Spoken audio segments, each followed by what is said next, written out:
Morning. Hello, everybody, to the monthly licensing webinar. My name's Ian Gerard. I'm one of the Microsoft licensing specialists for Ultima, and you can see my contact details there on the screen. This is the monthly licensing webinar, so I have put together an agenda, but like I always do say, I do encourage any kind of questions or comments as we go, as they crop up. Please let me know. Please let me know what your thoughts, feedback, or questions are. Similarly, if there's something an other subject you want me to cover in other months, then just let me know about that as well. These are designed to be a quick 20-25 minute run through the Microsoft updates, the latest news, and perhaps what those current trends, what those hot topics are, especially as we consider new releases, price increases, promos, or anything that has a definitive start or end date. Specifically in today's webinar, we are looking at some of the new announcements and products from Microsoft, starting with the Microsoft Teams Essentials, which is a new product release that you may have seen. And that has obviously prompted a lot of questions just regarding how is Teams licensed? What do I need to pay for? How does it all work?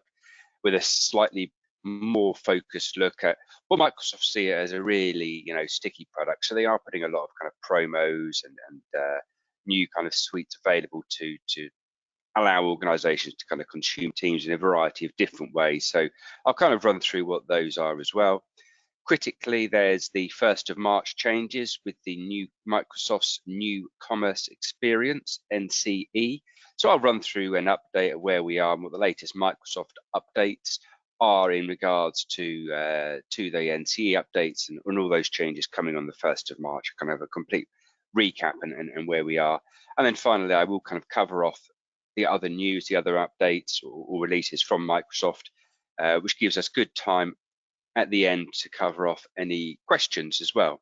So like I say, I will just keep talking, and then as I see the questions come up or someone pops up their hand, then similarly I will break out and answer that. The webinar is being recorded, like I mentioned, so you will get copies of these slides and of the webinar as well. Look, a lot of the time, some of these subjects will be ones that you want to expand on and understand how it really will affect you or your organization or a kind of very unique or specific scenario.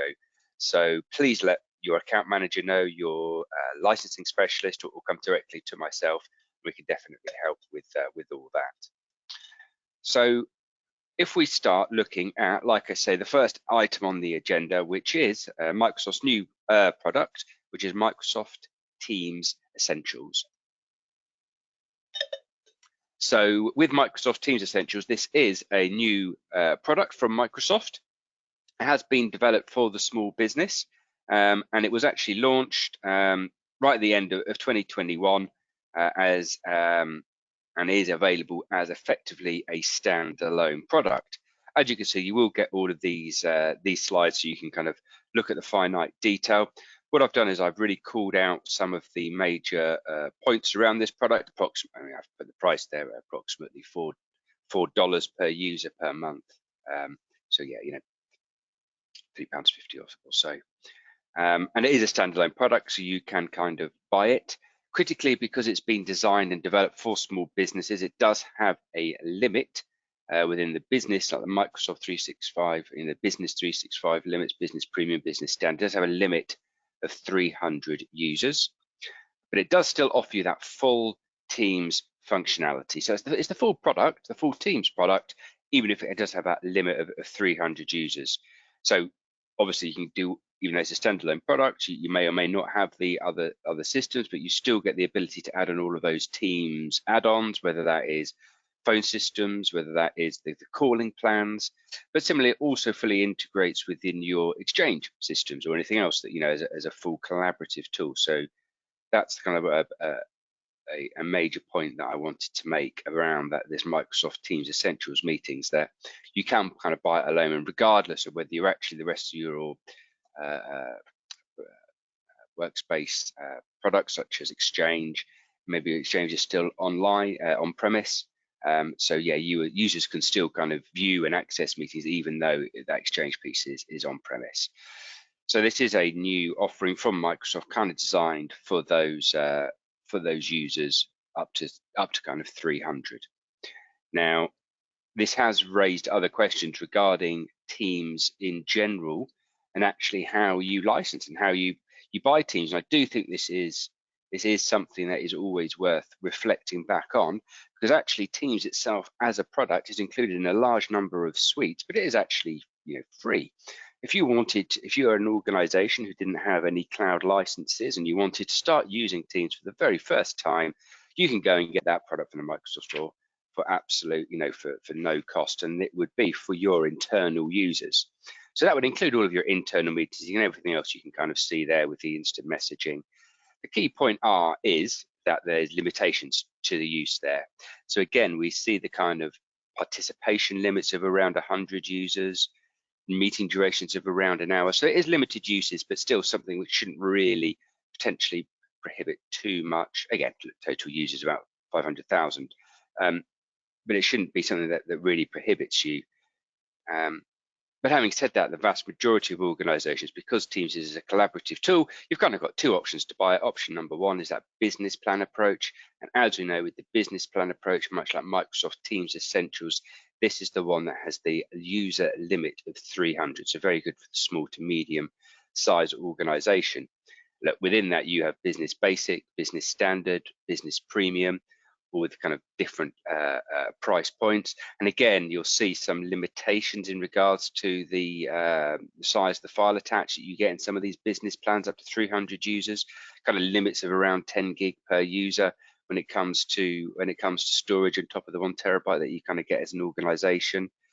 Look, but it's, as you can see, it's a graph. It's certainly giving you more and more functionality. When you get to the business premium level, you're seeing that data loss protection and archiving piece that you would see in what is option 2, which is the enterprise plans. So when I say enterprise plans, I'm referring to Office 365 E1, E3, E5, E for enterprise there. And again, this is really the full Teams tool. So this includes all of that internal meeting and collaboration. As you can see here, you've still got the, up to 1 to 5 terabytes file storage per organization, with then an additional 10 gig per user. And there's pretty much an unlimited file attached size. So really, within the enterprise plans, you see those features of that full functionality of Teams in regards to the limitations regarding file size and attaching stuff like that. Now then, basically, once you've got that team license, you can start adding in all the additional functionality, your add-on licenses. Look, some of this stuff is included within E5, but the majority, let's say you are on E3, so you've got Microsoft 365 E3, Office 365 E3, then you are going to need to effectively buy the audio conferencing, buy the phone system on top, by a domestic call plan or an international call plan on top, and you kind of specifically upgrade the licenses you need depending on what features and functionality of Teams that you want. This isn't the stuff that kind of comes as standard in that E3 license. I'll actually come on to the audio conferencing one in a moment, because that's actually changed for the good. But at the moment, as we kind of stand here today, audio conferencing is a specific Teams upgrade license. But you also have something else which we do get asked around a lot, which is communication credits. Actually, I've just skipped past that, because so audio conferencing, the audio conferencing step up basically means that you will be able to, at the moment, within E3, it's all internal. So audio conferencing is like getting it to be an external tool and communications platform for your organization. So by buying the audio conferencing license, you effectively add a phone number into when you're sending out those Teams meetings. So people can kind of dial in, don't necessarily have to have Teams, don't necessarily be on the road, can use your mobile to dial in. Maybe you're within a meeting and you want to call someone and drag them into the meeting. You need the audio conferencing add-on to do that, effectively giving you some telephone numbers and some external access into those conference calls. Phone system is like your PSTN effectively, so it's helping you to connect with that. So like your cloud PBX. So that's why you would kind of by the phone system for all of that, functionality regarding call forwarding, queues, transfer, so on and so forth. The domestic and international call plans are what you pay per month, per user, per month to get minutes for the full telephony and going and outgoing calls. Microsoft do or have various options, kind of the 120-minute plan, 240-minute plan, etc. But let's say you've got 100 users and you want to give all 100 of those users the ability to make ingoing and outgoing calls. You would need to apply a domestic calling plan license to each one of those 100 users. Now, even let's say they don't have, for whatever reason, don't make that many calls, but the lowest option you can choose is 120 minutes per month. For argument's sake, let's say each one of those 100 users all consumes, 60 minutes, half of their allocation. It doesn't mean you only have to buy half the domestic plans. You have to buy a domestic calling plan for each user per month if they want to be able to make calls. And at the end of each month, all the minutes are wiped clean again. Nothing kind of rolls over.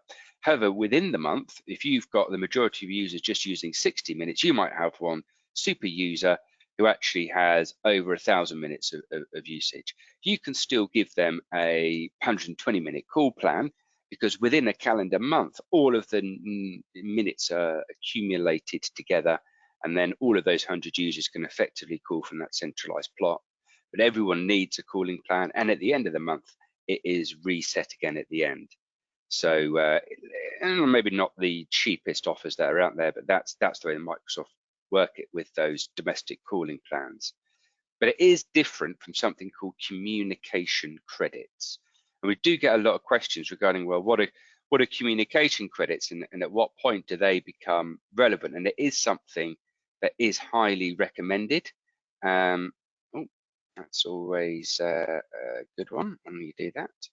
It is something that is highly recommended. So you do need to set up communications if you effectively want to use these toll-free audio conferencing numbers. You need to be able to set up these phone numbers for people to kind of dial in. You need to also have communication credits for the ability to dial out to a destination. So you would effectively set up it like with a credit card, which means that there's a pool of minutes, and you perhaps put some minutes on there. So should the the time that you're allocated for each calling plan or for each user, if they are exceeded, rather than instantly being cut off, using communication credits is just that safety net of being able to keep that ability to dial out, and therefore nothing is going to suddenly turn off. You would set your auto recharge or your triggers amounts. So once you get close to that barrier, close to that buffer, it would automatically refill the pot. So communication credits is a really good tool just to make sure that everything keeps working and nothing is cut off from you. There's also a relatively new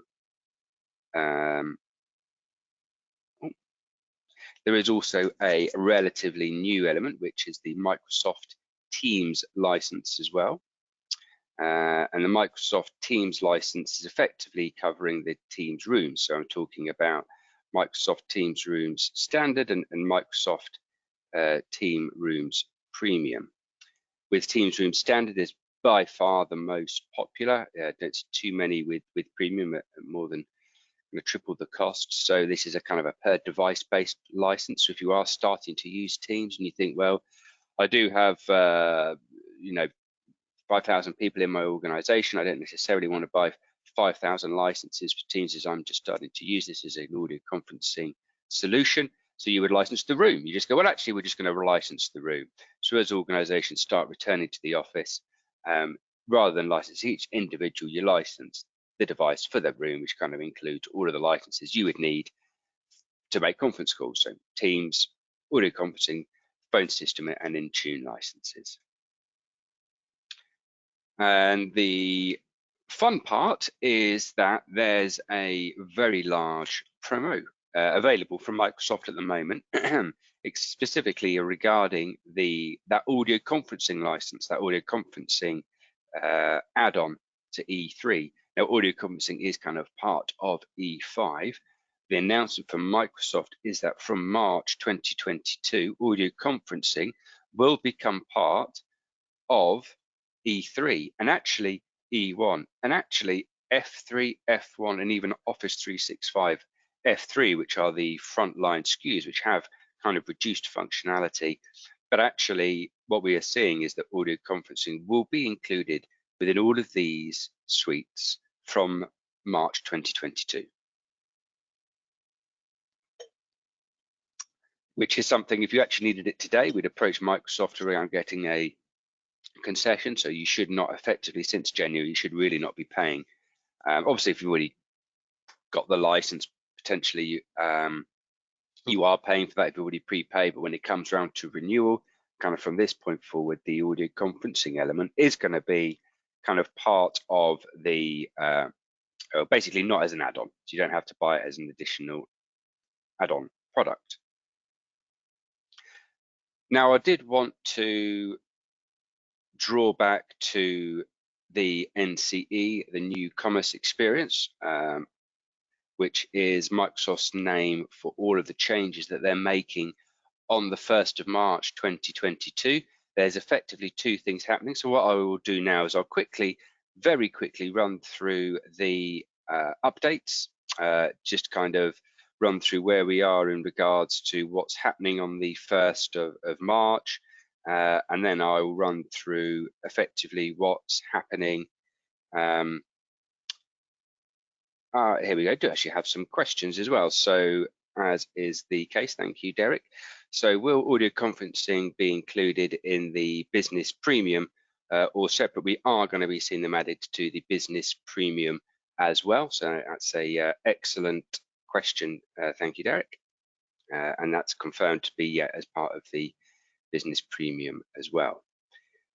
Now, the next part I was going, let me just see if I've got that answered now. So the next question, sorry, the next element I was going to talk about, like I say, is the new commerce experience. Now, this is a suite of product price increases. So just quickly, really, we're talking about how Microsoft have been continually innovating their products over the last 10 years. When we think back to when the suite, kind of the Microsoft 365 suite was launched in July 2011, there was only like 6 products on there. It was Skype for Business, and it was, you know, Exchange was on there. Oh, dear me, my slides are going a little bit haywire.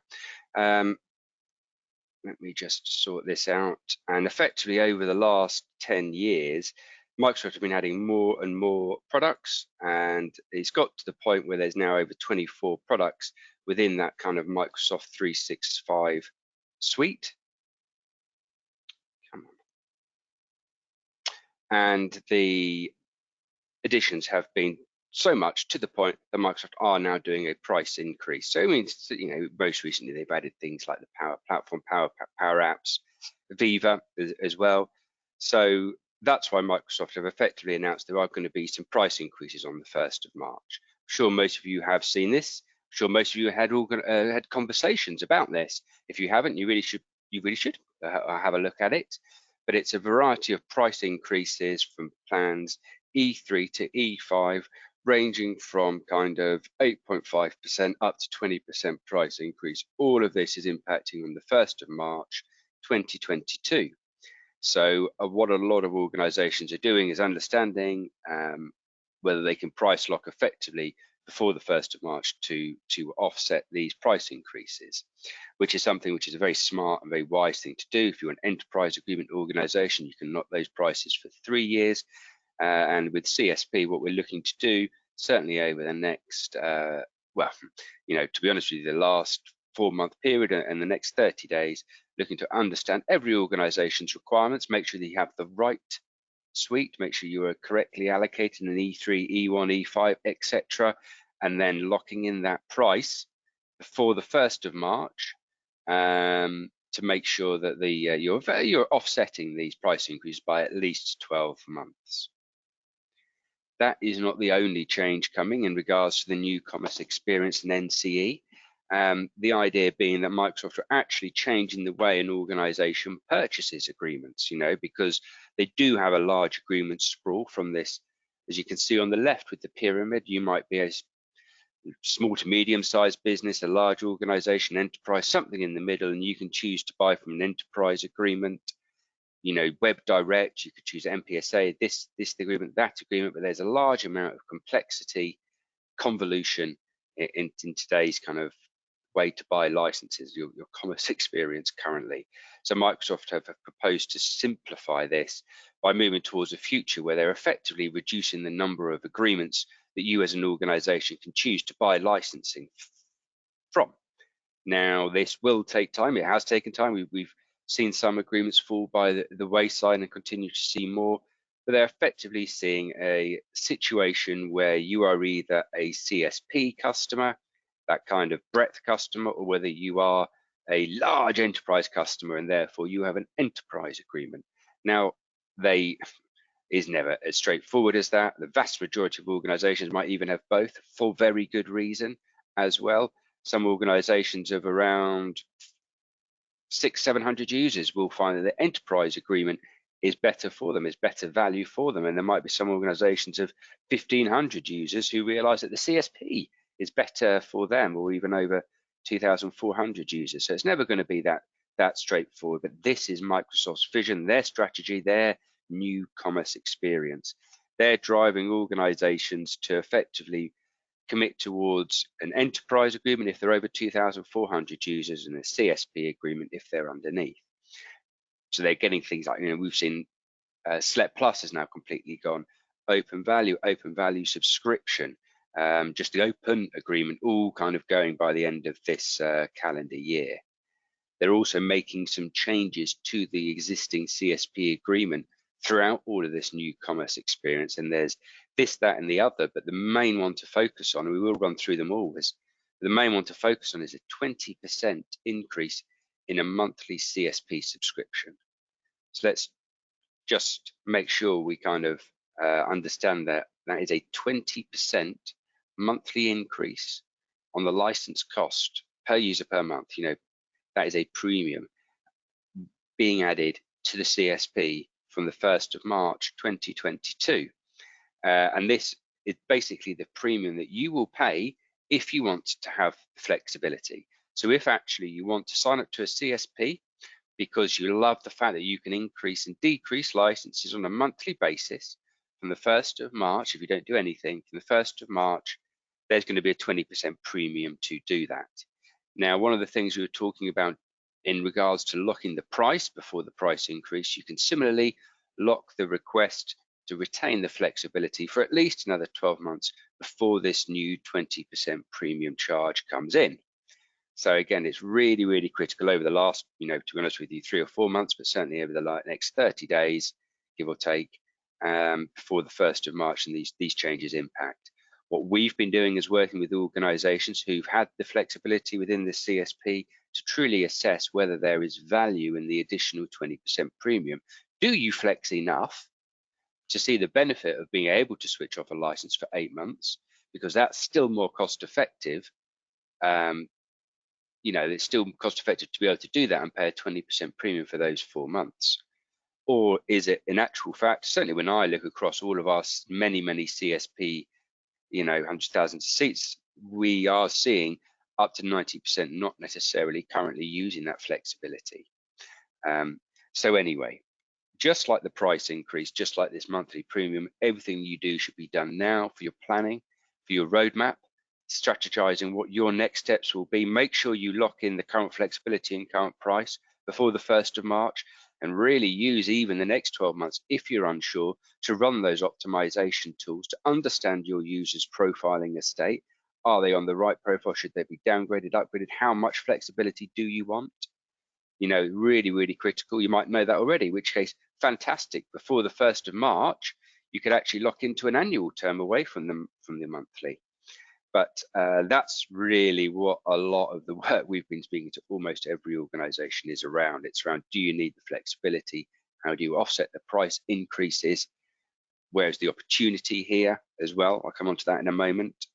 Look, there are other updates as well coming to the CSP, a strict cancellation policy moving from 30 days to 72 hours, which is significant. There are going to be 3-year price lock options available within the CSP, although they're not available at the moment. We're expecting to see those on the 10th of March 2022. We're expecting to see things like being able to do step-ups or add-on licenses as well. Because what we're finding is that with many organizations over the last 2 or 3 months, we've run some optimization tools like a Smarter 365 tool to understand, look, is this user using this license, this E3 license that they've been given? And secondly, are they using the features within the E3? Or actually, are they potentially only an E1 user? So can they be downgraded? And once you've gone through that piece and truly understood that discovery phase, many organizations are now in a position to say, well, actually, we do not require the flexibility. We had the monthly flexibility previously, but we don't really need that anymore. So we'd like to lock in the price. But now, because we've got more confidence within our organization, within our profile, we get just in regards to what we need, what's better is now that organization can go, well, what opportunity is there? I now know that we're going to get off the monthly. Okay, we're going to pay for the year up front, but that locks us in for a year up front. And actually, to be honest with you, Ultima do offer like a 0% monthly. So even if you did commit for the year, it is still possible to have a monthly schedule. Even if you can't do the flexibility, it's all locked in, so you can stay on that monthly scheduled invoice. But there is opportunity here. So for those organizations who are willing to commit up front, Microsoft have said, well, actually, there is actually going to be a promotion. So if you are willing to make that 1-year incentive up front and pay all up front before the 1st of March, not only do you lock that price for 12 months, and again, this is only going to be relevant for those who do not need the flexibility, are confident and have assessed they do not need the flexibility, there's actually going to be discounts available to make that upfront commitment to move from kind of monthly to paying all up front. Not a huge discount amount, not a huge incentive amount from Microsoft, but again, it is still something that organizations can take advantage of if they've been doing that planning piece. There's always new and recent updates in regards to Microsoft. I mentioned about the 3-year term being available from March. We're seeing that effectively the real cutoff date is potentially going to be the 10th of March here for all new, effectively from the 10th of March, all new cloud subscriptions are going to have to be done on the new commerce experience without the flexibility with the stricter cancellation policies. It's worth noting that the only product exempt from all of this, from this 20% premium, is Windows 365, this kind of desktop as a service. It is a monthly product, and it's the only product exempt from the 20% premium. So that's probably quite important and relevant to note as well. There are some other Microsoft updates and news. There's a new Operator Connect conference.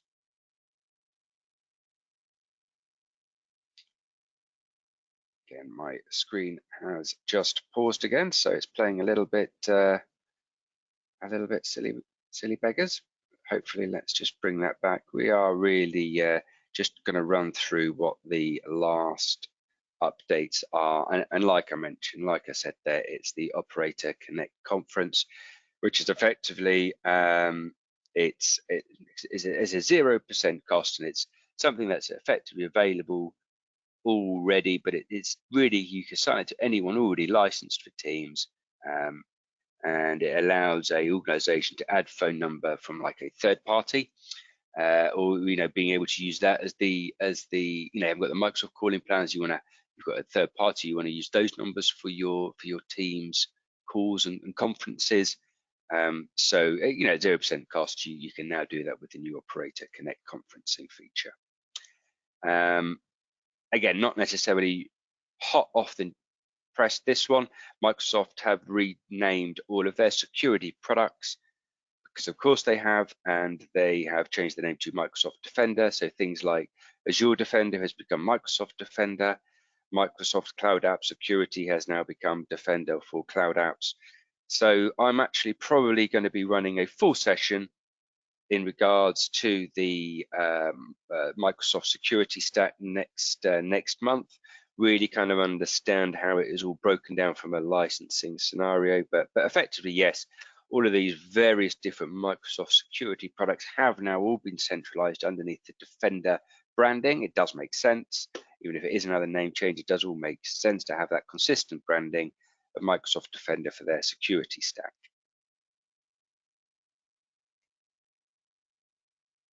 So that was indeed the final slide.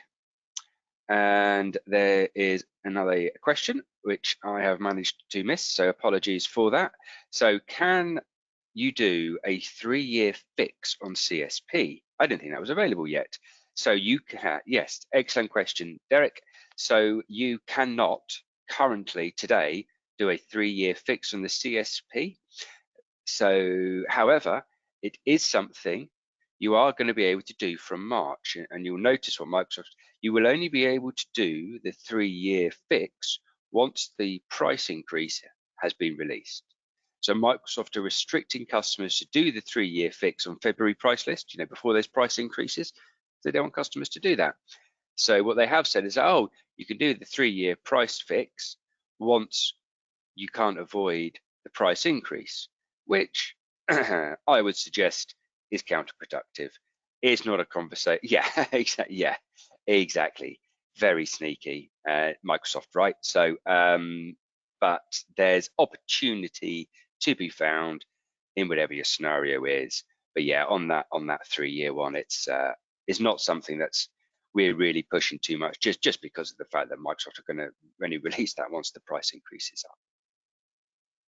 So I believe that's all of the questions that I've seen. Look, if anything else does come through, then please feel free to send it on. Otherwise, I do want to thank everybody for their time. Apologies